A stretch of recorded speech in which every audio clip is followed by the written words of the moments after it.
Meu nome é Demétrio de Azeredo Soster.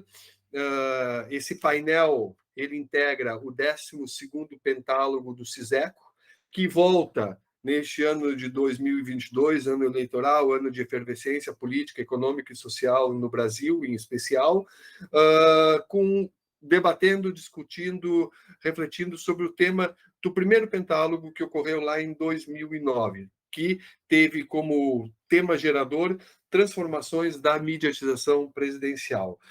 Eu vai conversar comigo após a explanação inicial que eu farei, tendo como tema a mediatização das narrativas em movimento, Charles Zimmermann, meu amigo acadêmico, que é graduado em administração, tem pós-internacionalização de empresas e administração, mas também, sobretudo, é um viajante, como eu, e, sobretudo, um viajante de bicicleta, uma pessoa que escreve livros, que tem, na mediatização de suas narrativas, seja na forma de redes sociais, de livros ou de qualquer outra mídia, também muito de sua razão de ser. Então, o Charles e eu vamos conversar um pouquinho sobre esse tema, a mediatização das narrativas em movimento. Antes de conversar com o Charles, uma breve contextualização teórico-conceitual. A mesa está pensando a mediatização como estratégia discursiva na eleição presidencial 2002 por meio das narrativas em movimento. O que são narrativas em movimento neste contexto específico de eleição, de pleito eleitoral? Fundamentalmente, estruturas discursivas que se assentam sobre ações realizadas por atores políticos por meio de dispositivos aqui pensados no plano simbólico. E, em português mais claro, o que a gente está falando?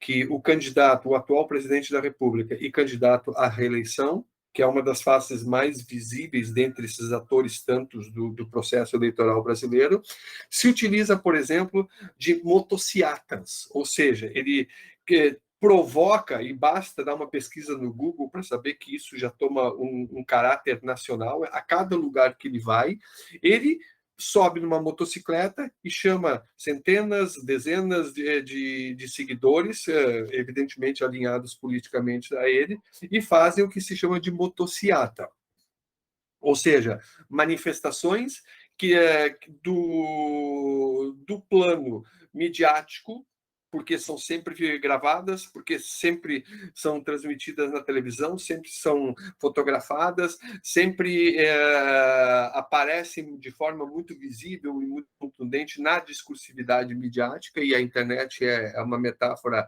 interessante para a gente pensar esse local onde essas manifestações acontecem, e que tem, e aqui nos interessa particularmente, e que tem como pano de fundo algo que é extremamente caro, extremamente precioso ao modelo de narrativa que no mínimo, secular. Se nós pensarmos em escritores viajantes como Jack London, mais recentemente Jon Krakauer e tantos outros que, ao viajar, né, se movimentavam e transformavam esse movimento em algo simbólico, no caso, livros, né, no caso, histórias que eram narradas a partir das suas viagens. O que a gente está pensando nessa mesa? A gente está pensando que a mediatização, a processualidade da mediatização, esse novo bios midiático, do qual se referia Sodré e também o padre Gilberto Gomes, enfim, vão se apropriar desta lógica, ou seja, desta ideia de transformação pelo movimento que é própria, que é tributária das narrativas de viagem e, mais tarde, das narrativas de bicicleta. E aí que entra o papel do Charles e meu nessa mesa, e vão oferecer isso como uma espécie de valor, como uma espécie de algo que seja digno de nota, como uma espécie de simbólico que não vem junto com o que de melhor tem, por exemplo, a ideia de transformação. Em outras palavras, é dizer basicamente o seguinte: sempre que um narrador viajante contou sobre a sua viagem, desde Marco Polo e até antes dele, sempre tem um viés, pegando uma expressão do Aristóteles, nobilitante, né? Ou seja, é sempre uma transformação, é sempre uma mudança, é sempre uma alteração de estado que visa o aprimoramento humano, o aprimoramento social, o estreitamento dos laços. E o Charles pode falar muito bem disso, porque já deu a volta ao mundo de bicicleta, o livro dele, Travessias, é um registro muito forte nesse sentido. A mediatização, esse fenômeno, ele se transforma, ele é, digamos assim, ele é acessado pela processualidade da mediatização quando ele se transforma em fenômeno midiático. Do que nós estamos falando? Assim, conceitualmente pensando.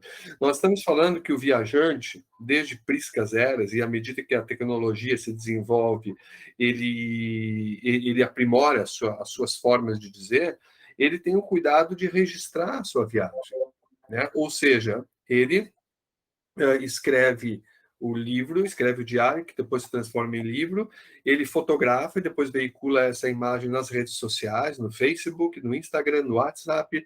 Depois ele também escreve, sei lá, um blog, ou seja, ele faz o que o Eliseu Veron, chama de transformar o sentido em fenômeno midiático, ou seja, ele faz com que a sua narrativa, a sua história, o seu percurso ganhe autonomia em primeiro lugar. O que é autonomia? Autonomia é quando o sentido se desprende daquele que provocou. O fato de eu escrever sobre, ou fotografar o momento, ou filmar o momento, eu estou fazendo com que aquele momento ele seja autônomo em relação a mim. Depois, uma vez autônomo e registrado num dispositivo como um livro ou uma rede social, o Facebook, o Instagram, ele ganha persistência. O que é ganhar persistência? É permanecer pelo tempo em que o dispositivo dure. À medida em que as pessoas acessam este livro, essa rede social, esse site, enfim, o dispositivo que for, começa a gerar o que se chama de historicidade, que, em bom português, nada mais é que a sucessão de estados de transformação. Né? Quer dizer, nós sabemos lá desde a termodinâmica que as coisas se transformam à medida que elas deixam de ser o que eram e passam para novos estados. É na entropia que a transformação se estabelece mais visivelmente. Pois bem, transformar-se em fenômeno midiático implica necessariamente em estabelecer as bases para o que a gente vai chamar de mediatização, teoricamente falando, conceitualmente falando, e aqui no diálogo com o Fausto, com o Braga e com tantos outros mais. Ou seja, estar imerso na discursividade midiática. E a internet é a metáfora, é a face mais visível desse processo todo. Pois bem, quando os viajantes fazem este movimento, que é sempre intencional, ele nunca é casual, eles criam, portanto, as bases para que a mediatização se estabeleça e que sejam inseridos na discursividade midiática e, portanto, sejam, digamos assim, sejam afetados pela processualidade da própria mediatização. E aqui tem um ponto muito importante da nossa discussão, da nossa reflexão teórica. Quando a mediatização, a julgar pelas pesquisas que temos feito já há bastante tempo em torno desse tema, quando a mediatização afeta as narrativas de bicicleta, a partir do momento, portanto, que se transformam em fenômenos midiáticos ou narrativas de viagem, se a gente preferir, porque daí muda a particularidade, é a bicicleta no plano simbólico que entra na discussão, ocorrem, claro, transformações, ocorrem, claro, reconfigurações. E a face mais visível dessas reconfigurações, e estão aí as pesquisas para nos mostrar que isso se dá dessa forma, pode ser resumida num axioma muito claro. A bicicleta transforma geralmente para melhor as pessoas. Se nós formos pegar as narrativas de viagem que são feitas por cicloviajantes ou cicloturistas, nós vamos ver que 99,9% delas em especial as publicadas no Brasil, que é onde eu conheço mais de perto, por pesquisa, por leitura e tudo mais, elas têm como esse mote essa ideia de transformação para melhor. Em bom português, significa toda vez que se viaja, conhecemos pessoas, essas pessoas nos mostram coisas bacanas, elas ganham visibilidade midiática, há processos de aglutinação, há processos de transformação social e por aí afora. Ou seja, transformam-se para melhor. Acontece que também existem o que a gente chama de efeitos colaterais. E aqui começa a entrar o assunto que a gente vai falar hoje de uma forma mais tranquilamente. Se, de um lado, nas narrativas de viagem ou cicloturísticas, esse aspecto mais, vamos chamar, propositivo da transformação é o que se avizinha, quando o aparato político, quando o discurso político se apropria desse tipo de narrativa, qual seja, narrativa de viagem mediatizada, se desloca, a gente verifica um deslocamento para uma outra modalidade de circulação. E aqui está o ponto-chave da nossa discussão.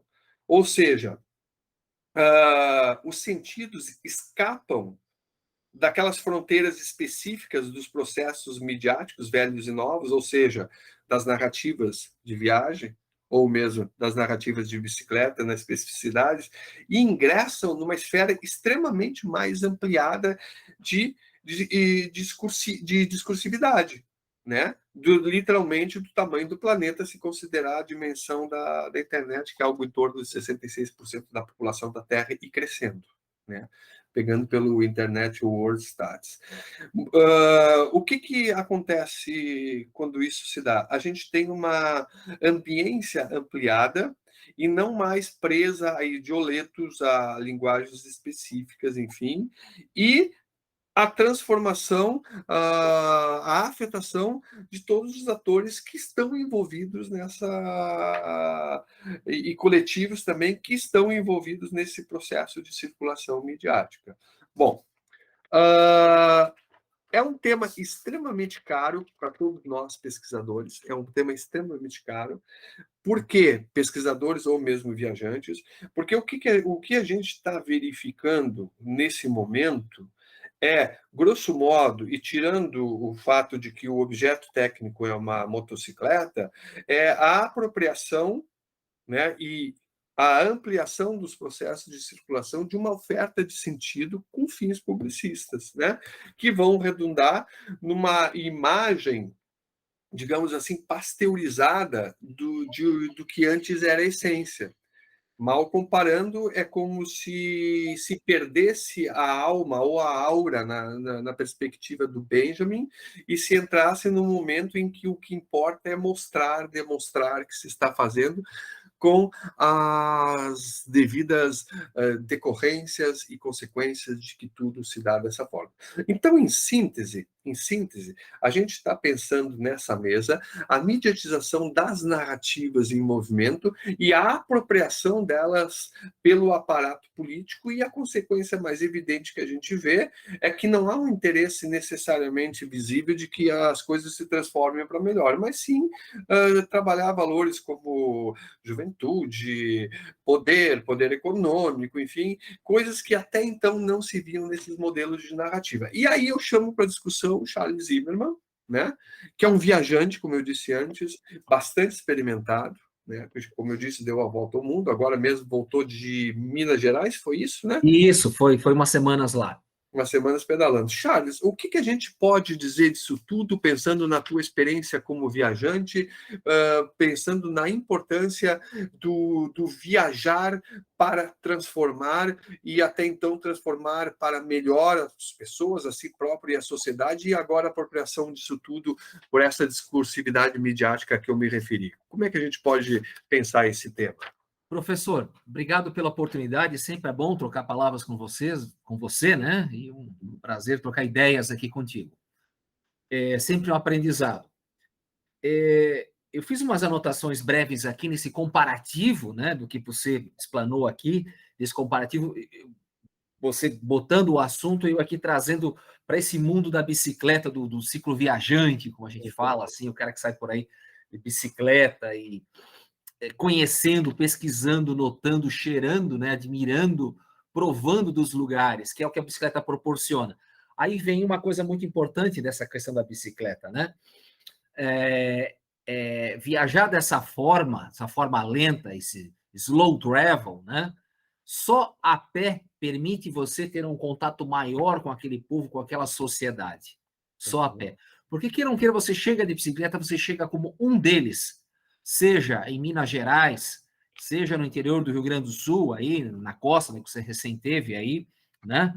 Na Índia, sociedades que usam muito a bicicleta, como alguns, mesmo sociedades evoluídas, sociedades, como eu posso dizer, que a gente considera de primeiro mundo do hemisfério norte, né, como Holanda, por exemplo, ou no interior de alguns países da África, né, então, que usam muito a bicicleta. Então, a bicicleta te transporta e te joga como você fazendo parte daquele povo, né? Então, a quem tem esse objetivo é um meio de muito de você fazer parte. É uma coisa muito ideia. E de alguma forma, né? Você pedalando, você viajando, você conhecendo as coisas dessa forma, você vira um militante. Né? Você vira um militante, como você acabou de citar alguns autores aí. Que militante é esse? Militante da bicicleta. Né? Você acaba criando um hábito, voltando para casa, você acaba criando um hábito de uso dessa bicicleta, você acaba usando o sistema de ciclovias da tua cidade, você acaba se envolvendo em projetos de mobilidade urbana ligado à bicicleta, de alguma forma, você acaba pregando isso. A gente, no mundo de hoje das redes sociais, né, o Instagram, que eu uso muito, então, que é a ferramenta, você acaba criando uma rede, uma bolha ligado a isso, né? E você também cria um hábito na nossa sociedade, né? Muitos lugares que não tem esse hábito da bicicleta, você vê um cara viajando de bicicleta, mesmo em Minas Gerais, eu estive na Estrada Real, você passa uma rota, as pessoas não têm, quem viaja, né? É o quem sai, quem se desloca para conhecer algum lugar, pô, eu posso ir de bicicleta, eu não posso, pô, mas eu tô de moto, cara, eu tô acampando aqui, às vezes você acampa, tô botando minha barraquinha de moto, você aqui de bicicleta, pô, eu posso ir de bicicleta também, né? Você acaba pensando e criando, instigando esse hábito, que também é possível, né? Não estamos aqui ligados às dificuldades físicas, mas isso são coisas que vai administrando com o tempo.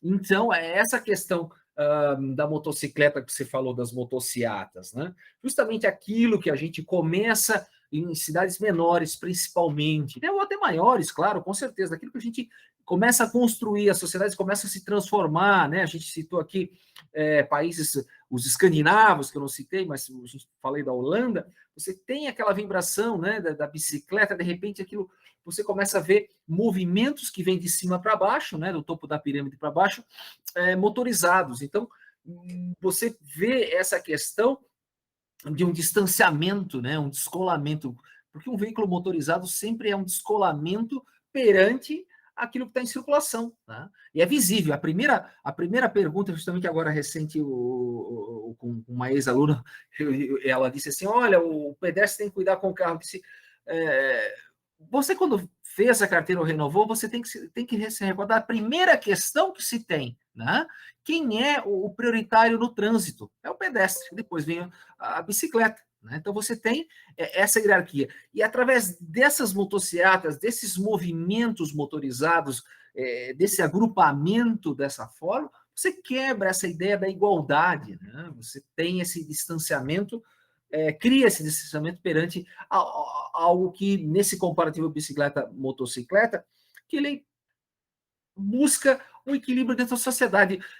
Por isso eu até comentei que a bicicleta você integra, né? Então tem essa, você sai dessa integração. E é interessante pensar, eu não sei se concordamos nesse aspecto, Charles, enquanto tu falava, eu vinha pensando, sempre que a gente fala, a palavra motor que tu levanta, ela me parece chave na compreensão desse processo. Por quê? Porque o motor, ele remete a uma tecnologia, eu vou chamar de sofisticada, não no sentido complexa, na verdade, não sofisticada, né? O motor, ele remete a uma tecnologia mais complexa que, se, de um lado, acelera em curtas distâncias, sob o outro ângulo, ele dissocia, ele dilui. Vamos pegar como exemplo, não há pesquisa, pelo menos que se conheça, que embase o que eu vou afirmar agora. Mas a observação empírica permite dizer que é mais fácil observar em padrões políticos, em orientações políticas, por exemplo, estruturas de esquerda, de centro-esquerda, usarem baixa tecnologia para trabalhar esse aspecto de aglutinação, esse aspecto de campanha, de oferta de sentido via mídia, e estruturas de centro-direita utilizarem automóveis, motocicletas, ou seja, estruturas tecnológicas mais complexas. Em outras palavras, é dizer o seguinte: a bicicleta, por ser uma tecnologia de baixo impacto, vamos chamar dessa forma, por quê? Porque não polui, porque exige, não me refiro às motorizadas, evidentemente, não polui, exige esforço físico, ela não atinge grandes velocidades, quando a gente pensa em cicloturismo, pelo menos, e o contrário ocorre com as motocicletas, por exemplo, né? Que por menor que sejam as cilindradas, sempre vão ter emissão de poluentes, enfim. Então, parece que a gente pode pensar que esse modelo mecanicista de desenvolvimento tecnológico ele está diretamente relacionado com padrões de pertença na sociedade. Não sei se tu concorda comigo nesse aspecto, mas é o que emerge a partir da tua fala, te ouvindo. De alguma forma, sim, né? De alguma forma, não, plenamente, em todos os sentidos, né? A própria tecnologia nos isola de alguma forma, né? Cria o nosso próprio mundinho, né? Esse negócio aqui cria o mundo, né? Perfeito. Então você tem essa que muita gente acha que isso aqui é a Biblioteca de Alexandria, então ele se isola de alguma forma, acredito que isso aqui possa ser a Biblioteca de Alexandria, né? Mas sim, essa questão, você se isola, né? Você cria esse distanciamento, sim. A tecnologia, ela até nos povos os mais isolados, né? Eles a gente tem do tempo da antena parabólica, por exemplo, né? O cara já, você tá sobre a casa, ele já se diferencia perante aos outros, né? Agora a placa solar nesse momento, né?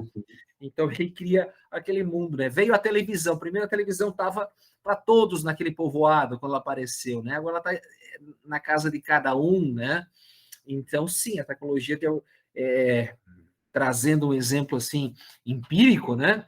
Ela tem esse distanciamento muito grande, né? Muito grande. Né? E é interessante que quando o que eu estou chamando de discursividade midiática, ou seja, e a internet é a metáfora mais visível dessa parte, não só ela, evidentemente, também a televisão, também o rádio, também todos os outros dispositivos, claro. É a que aglutina todos.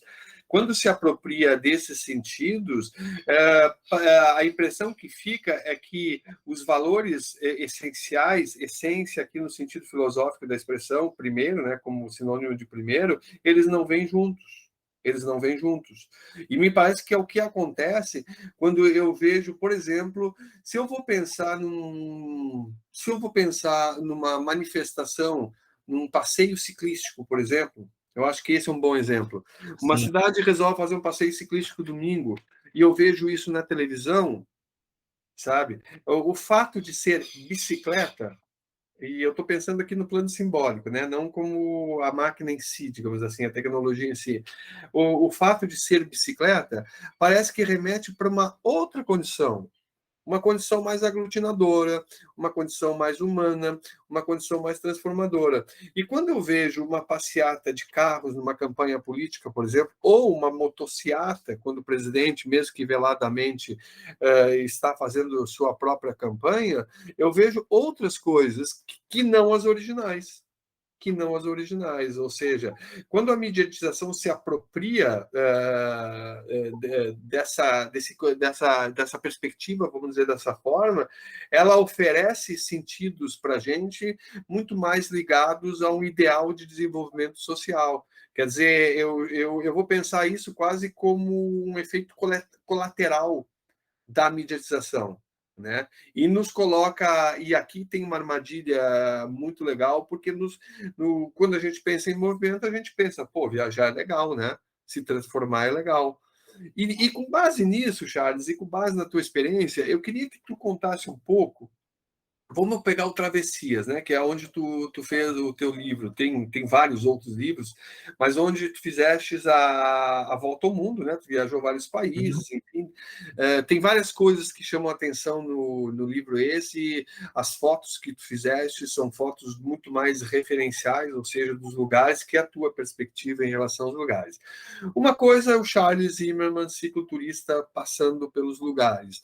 Outra coisa é o Charles Zimmermann, livro, portanto, fenômeno midiático, circulando na rede, circulando entre os cicloturistas, circulando entre os curiosos, enfim, à disposição nas livrarias virtuais ou mesmo pessoalmente. Como é que tu analisas o que muda de um ponto para outro, Charles? Do momento em que tu viajas, agora eu virei entrevistador, certo? O Charles me entrevistar, mas é assim que funciona o diálogo. Como é que tu analisa essa diferença? Uma coisa é o ciclista, o cicloturista na estrada, e outra coisa é ele na forma de vida. Como é que tu vive, como é que tu sentes essa realidade? Antes de eu entrar nessa questão do livro, dessa realidade que você perguntou, travessia, eu gostaria de fechar um assunto, professor, Por favor. ligado à motocicleta, que você, essa diferença de passeio ciclístico com motociata, né? Por favor. Eu acho que tem uma palavra que se chama competição aí que ela encaixa, né? Porque a bicicleta te leva com a contemplação, né? Aí vem essa minha definição ligado a sair pedalando por aí, né? Você tem o meio de contemplação.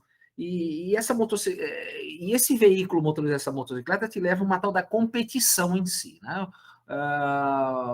Entre as pessoas. Tá? Então, isso aí trazendo para uma sociedade, você leva a bicicleta como um meio de contemplação, ou mesmo nesse grupo, né? Ou lá, enfim, é um distanciamento também, uma coisa vendo essa situação. Mas trazendo a sua pergunta de como é essa questão da bicicleta viajando e da bicicleta no cotidiano, né? Vendo isso. Como eu adiantei no início, sim, eu trouxe a bicicleta. Hoje, o que eu mais uso no meu transporte é a bicicleta, o deslocamento. Né? Eu trouxe isso para mim, assim, do meu uso, do meu hábito. Né? Mas vendo por aí afora essa percepção que se tem, talvez uma das coisas muito interessantes é essa questão social que eu poderia ver por aí, né? Esses países com distâncias sociais, por exemplo, uma coisa que eu mais percebo assim, é que a bicicleta é coisa para pobre, né? Uhum. E do país, sociedades mais igualitárias, a bicicleta é esse meio de transporte. Né? A Holanda, por exemplo, né? Porque rodar por aí. Eu lembro que eu comecei essa viagem lá na Nova Zelândia, uma cidade mais igualitária, né?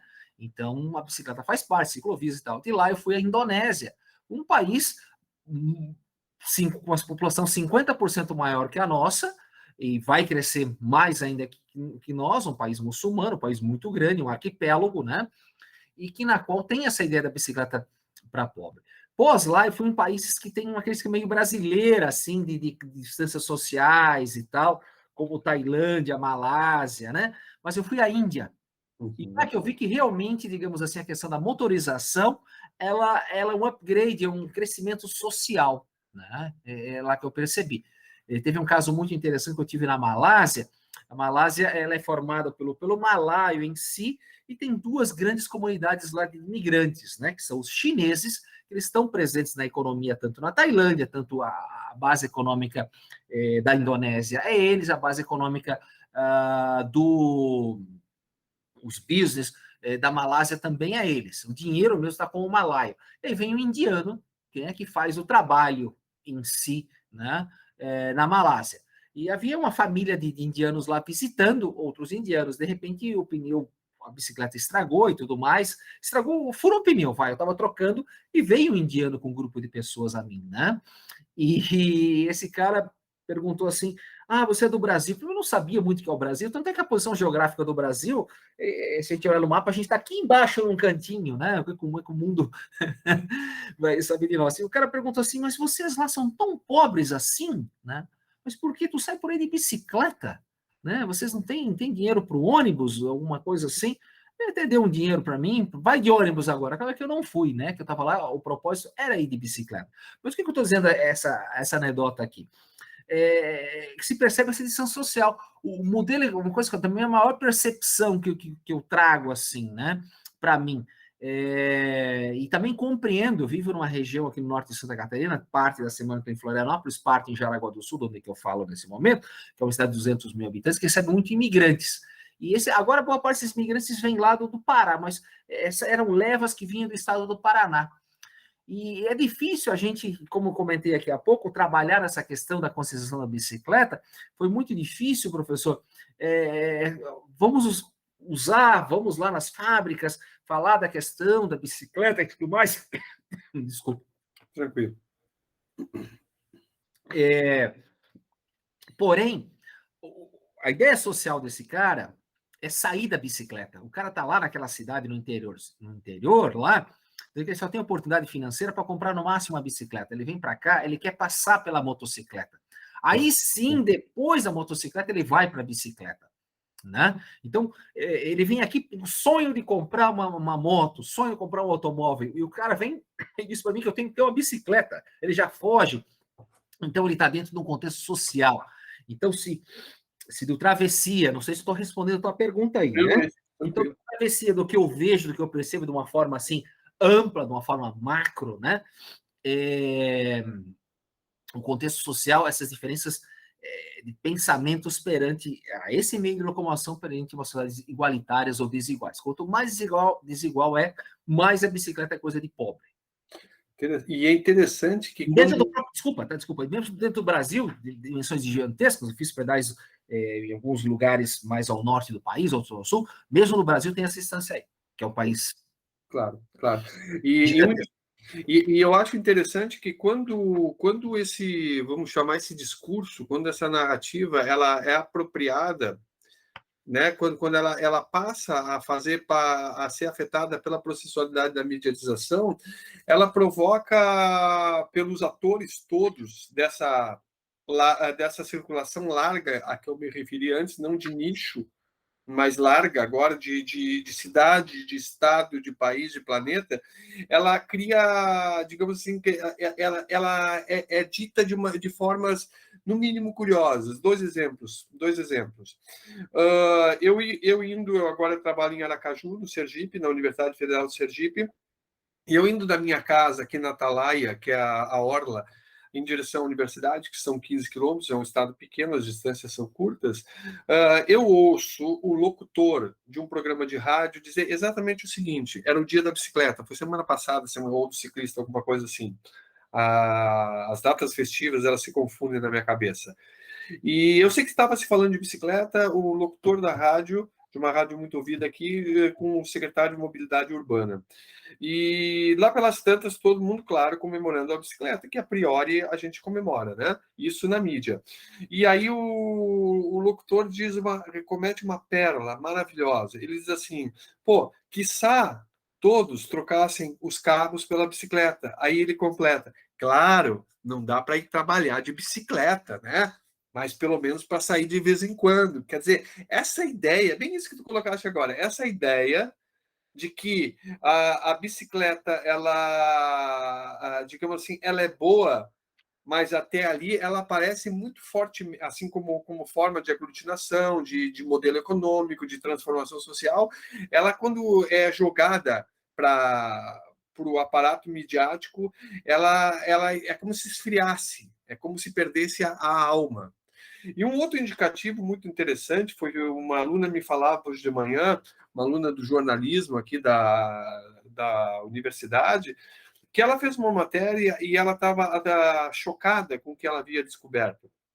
Ela descobriu que as ciclovias, que aqui são muito fortes, tem muitas ciclovias na cidade, é uma cidade planejada, tu conhece Aracaju, e, portanto, tem muitas ciclovias. Muito pouco. Mas é uma cidade, aspas, Mas sei das ciclovias, funciona bem. E ela descobriu uma pérola interessantíssima. As ciclovias atendem basicamente a pessoas que não vão trabalhar de bicicleta. Olha que coisa chocante. Sim. Elas até atendem estudantes que vão lá em direção à universidade, mas se a gente pensar na relação da mobilidade urbana, que é uma coisa muito cara na Europa, as ciclovias elas não atendem ao grosso da população. Os bairros Industrial, Dona Maria, que são bairros onde a população periférica reside, não e vai de bicicleta trabalhar por questões econômicas, aí a bicicleta com o uso de trabalho mesmo, não são atendidos por digamos assim, esse planejamento urbano. Da onde que emerge essa ideia de que uma cidade tem que ter ciclovia? A revelia de quem? É como se fosse uma moda, ou seja, uma tendência. E tendências a gente sabe que não nascem sozinhas, elas nascem de movimentos. A primeira ciclovia no Brasil oficial, ela serviu a trabalhadores que iam trabalhar de bicicleta, que foi em Sapiranga, do Rio Grande do Sul, que é uma cidade eminentemente calçadista, né? Salvo o melhor juízo, é a primeira ciclovia do país, que foi feita para que as pessoas fossem trabalhar de bicicleta. Depois, esse tema ele é jogado, né, para a mídia, e ao ser jogado ele começa a perder seus valores e acaba redundando em ações que são simplificadoras, pelo menos, né? Então essa é uma discussão muito interessante, tu não acha? Uma discussão que rende, digamos assim, um bom caldo. Claro, ela tem... queira ou não queira, a gente tem que discutir a sociologia de uma sociedade, o modo de sociedade. Travou aí, não? Não, tá tranquilo. Desculpa. Tá tranquilo. Então, nada é simples assim, né? É verdade. É verdade. A gente está falando de moto, a gente tem que pensar da palavra simples assim, né? Porque o que gerou essa nossa conversa, nós já estamos aí com 43 minutos de fala, quando o papo é bom, ele voa. O que gerou essa nossa fala, a gente começa a conversar, é o fato de o presidente em exercício, candidato à reeleição, se utilizar de uma lógica que é ancestral. Ancestral é exagero, mas é uma lógica bastante antiga, né? Quer dizer, se apropriar de determinados valores para fazer determinadas ofertas de sentido. Ou seja, se utiliza do aparato tecnológico midiático da sociedade para dizer, olha, eu sou um cara bacana, eu sou um cara preocupado com o movimento, eu sou aglutinador, nós queremos deslocamento, essas coisas todas, e traz consigo isso que a gente constatou nessa nossa conversa até aqui, ou seja, de que é uma apropriação. Né? Eu acho que um paralelo disso, desculpe interromper, remete ao Collor de Mello, né? O Collor tem aquela ideia do jet ski. Então, acho que a gente está discutindo a relação do surfista com a água, né? A prancha de surf, e o jet ski com a água. Acho que é um comparativo nesse sentido aí, né? Perfeito. E o que ele faz exatamente é isso. Eu. E observa, esse teu exemplo é muito bacana, é muito interessante para pensar esse tema.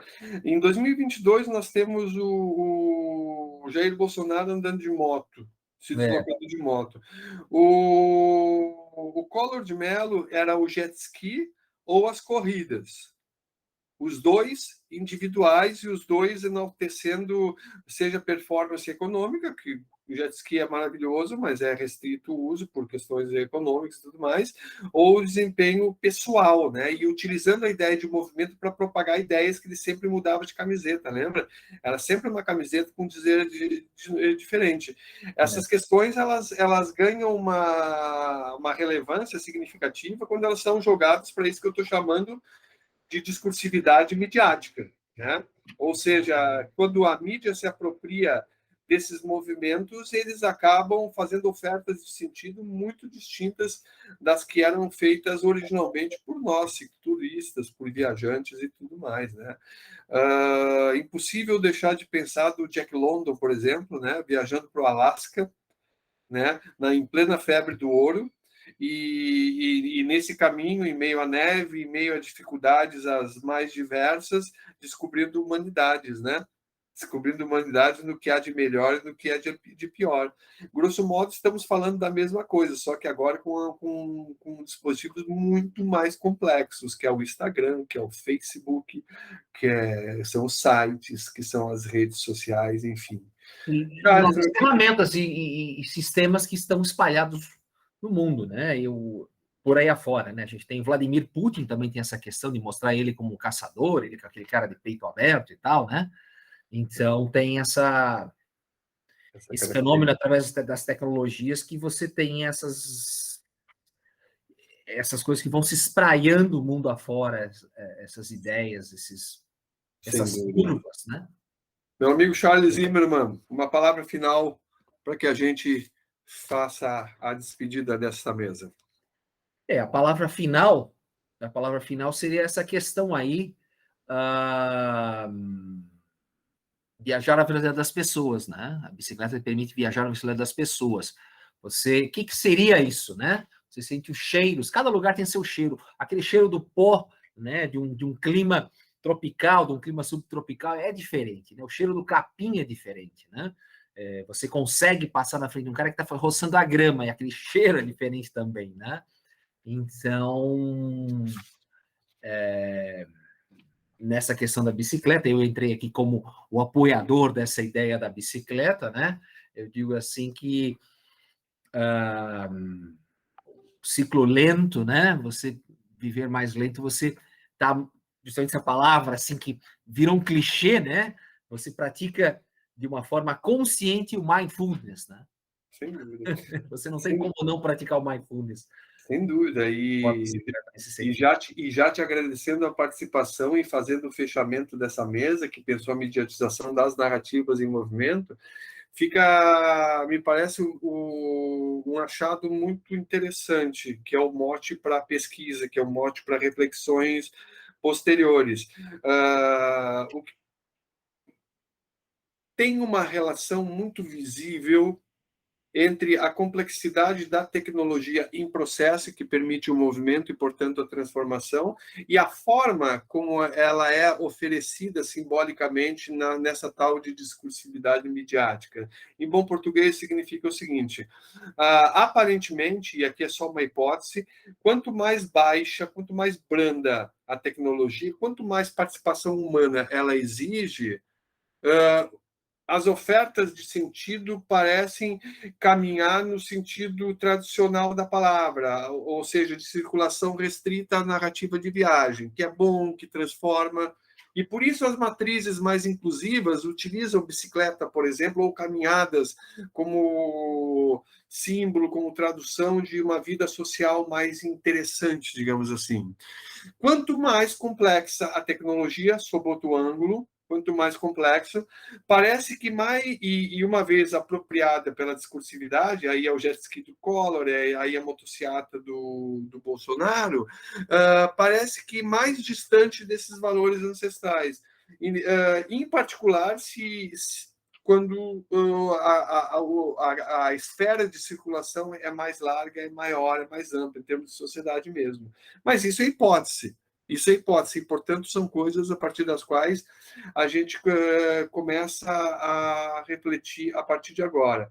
Charles, meu amigo, eu te agradeço imensamente em nome do CISECO, em nome de todas as pessoas envolvidas nesse esforço de trazer a reflexão crítica. Certamente foi um debate, um diálogo muito bacana e que vai suscitar muitas outras questões. Muito obrigado e até muito breve a gente se encontra novamente, meu amigo, seja na estrada ou seja de forma virtual, por ocasião de um tema tão instigante quanto esse. Sempre muito bom estar contigo aí, à disposição. Me sinto honrado. Obrigado. Eu que agradeço.